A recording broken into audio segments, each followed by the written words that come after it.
Hi friends, welcome to my channel. तो जैसा कि आप जानते हैं, एसएससी जीडी की तरफ से बहुत बड़ी खुशखबरी सामने आई है कि 84,866 पदों पर 84,866 पदों पर जो है वैकेंसी निकाली जाएगी। तो बहुत बड़ी वैकेंसी है इस बार एसएससी जीडी की तरफ से। इस बार जो है आपको अपनी सीट जो है रिजर्व कर लेना है। तो चलिए जानते हैं मेरे साथ। मैंने जो एसएससी जीडी की एग्ज़ाम जो है मैंने 2 बार क्वालिफाई किया है। तो मैं बता सकता हूँ आपको अच्छे तरीके से कि मैं कैसे इस आप एग्ज़ाम को जो आप कैसे क्वालिफाई कर सकते हैं और काफ़ी इजीली। तो इस बार आपको जो 84,866 पदों पे जो वैकेंसी निकाली जा रही है, इसमें आप कैसे सिलेक्शन ले सकते हैं। तो चलिए जानते हैं सारी जानकारी और सिलेबस से रिलेटेड जानते हैं कि कितने किस सब्जेक्ट से या कितने क्वेश्चन पूछे जाते हैं, कितने घंटे का पूछे जाते हैं, सारी जानकारी देखेंगे इस वीडियो में। तो देखिए, पहले देख लेते हैं। ये जो है मेरा फिजिकल का एडमिट कार्ड है, जो मेरा हुआ था 8/5/2023 को। 8/5/2023 को मेरा फिजिकल हुआ था। पीएचटी पीटी डेट मेरा कब था? 8/5/2023 को। अब मेरा कहाँ गया था? तो सीआईएसएफ यूनिट आईओसी बरौनी गया था मेरा।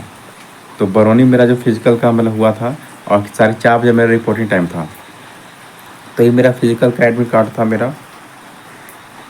तो चलिए देखते हैं सिलेक्शन प्रोसेस, एसएससी जीडी का सिलेक्शन प्रोसेस क्या है। तो देखिए, पहला क्या, कंप्यूटर बेस्ड एग्जामिनेशन होता है आपका। कंप्यूटर बेस्ड एग्जामिनेशन होता है आपका, मतलब पीटी जिसको कहते हैं। तो पहला आपका एग्जाम होता है, फिर आपका फिजिकल एफिशिएंसी टेस्ट होता है, फिर फिजिकल स्टैंडर्ड टेस्ट होता है आपका। ये दोनों जो आपका एक ही दिन होता है, फिजिकल एफिशिएंसी टेस्ट और फिजिकल स्टैंडर्ड टेस्ट। जैसा कि आपने देखा होगा मेरे एडमिट कार्ड में, देखिए पीएचटी और पीएटी डेट मतलब कि 8/5/2023 में दोनों जो हुआ मेरा एक ही दिन हुआ। तो आपका पीएचटी और पीटी डेट आपका एक ही दिन होता है, ठीक है। जिसमें कि आपका चेस्ट हो गया, आपका हाइट हो गया, ये सब मेजर किया जाता है। फिर इसमें क्वालिफाई कर जाते हैं आप, तो आपको रनिंग कराया जाता है। तो बस ये सब चीज़ें होती है। उसके बाद जो आपका मेडिकल होता है, चौथा फेज़ में क्या होता है, स्टेज में मेडिकल होता है। फिर मेडिकल आप पास कर जाते हैं, बस उसके बाद क्या, डॉक्यूमेंट्स वेरिफिकेशन, फिर आपका ज्वाइनिंग, सिंपल। और ये क्या होता है, मल्टीपल चॉइस क्वेश्चन होता है, मतलब ऑब्जेक्टिव में सारे क्वेश्चन होते हैं। और टाइम क्या मिलता है, 60 मिनट का टाइम रहता है, मतलब 1 घंटे का टाइम रहता है। और ईच क्वेश्चन कैरियर 2 मार्क्स, मतलब प्रत्येक क्वेश्चन का जो होता है 2 मार्क्स मिलता है। मतलब एक क्वेश्चन का जो होता है 2 मार्क्स रहता है, एक क्वेश्चन का 2 मार्क्स रहता है। तो देखिए किस किस, मतलब देखिए पार्ट ए से जो आपको पूछा जाता है जनरल इंटेलिजेंस एंड रीजनिंग पूछा जाता है, जो कि 20 क्वेश्चन रहता है आपका, कितना 40 मार्क्स का रहता है।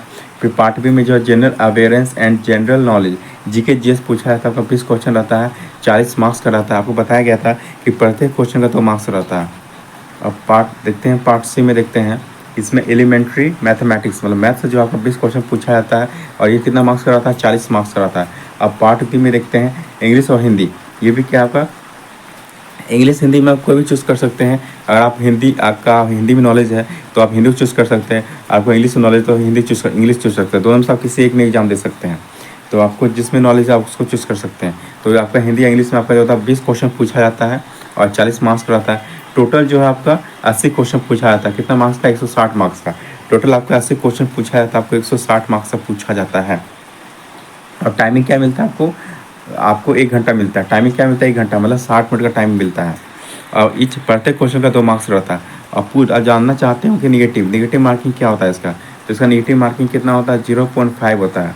इसका निगेटिव मार्किंग कितना होता है, 0.5। मतलब प्रत्येक अगर 4 क्वेश्चन गलत कीजिएगा तो आपका एक सही का मार्क्स काट लिया जाएगा। तो 4 क्वेश्चन आप गलत कीजिएगा तो आपका एक सही का आंसर जो आपका काट लिया जाएगा।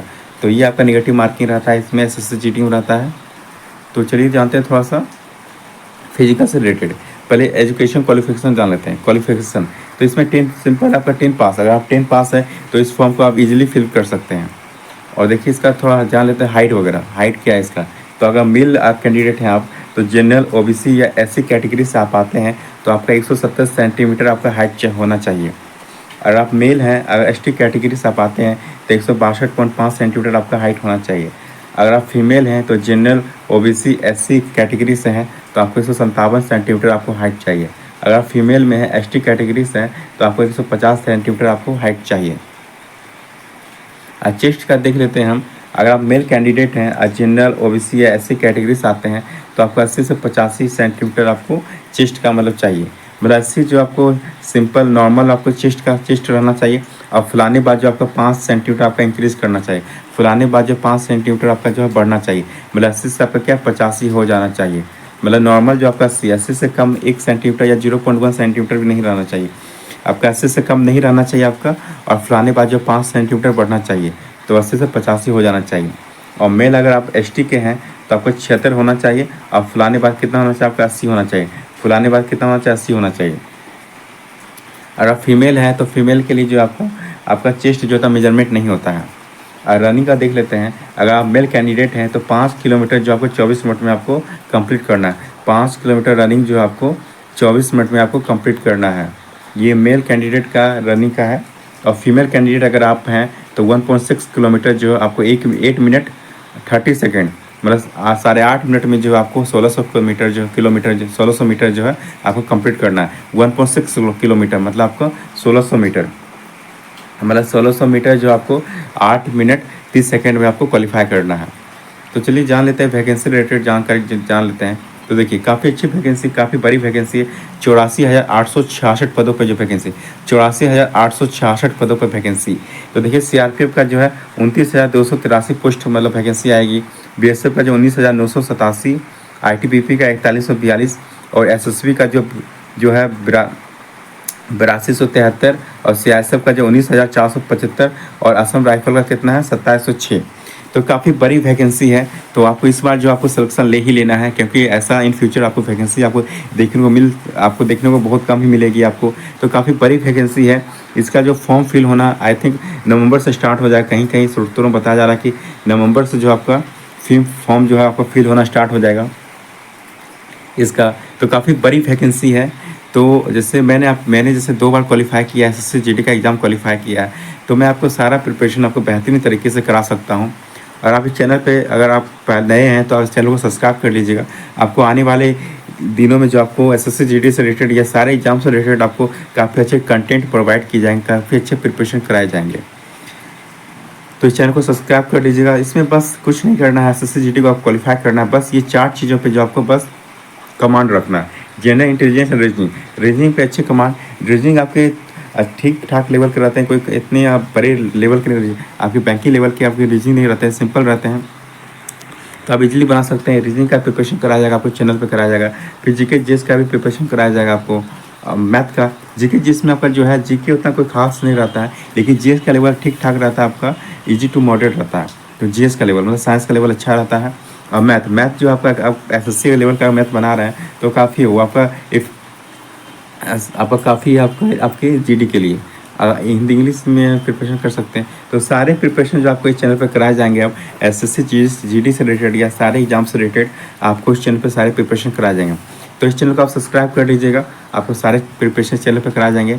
और जैसा कि मैंने ये सब एग्ज़ाम मैंने 2 बार क्वालिफाई किया है, और बिहार एसआई का भी एग्ज़ाम क्वालिफाई किया है, तो मैं आपको काफ़ी अच्छे से प्रिपरेशन करा सकता हूँ।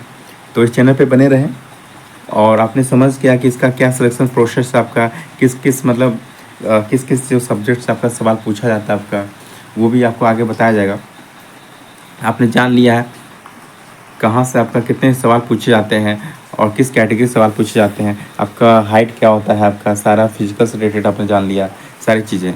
तो बस आगे जब इसका फॉर्म फिल का डेट आएगा तो आपको सारा सिलेबस डिस्कस किया जाएगा इसका, किस किस सब्जेक्ट से सवाल पूछे जाते हैं टोटल, और फिर सारे प्रिपरेशन जो आपके सिलेबस के अकॉर्डिंग आपको कराया जाएगा। तो चलिए इस वीडियो को पूरा देखने के लिए बहुत बहुत धन्यवाद।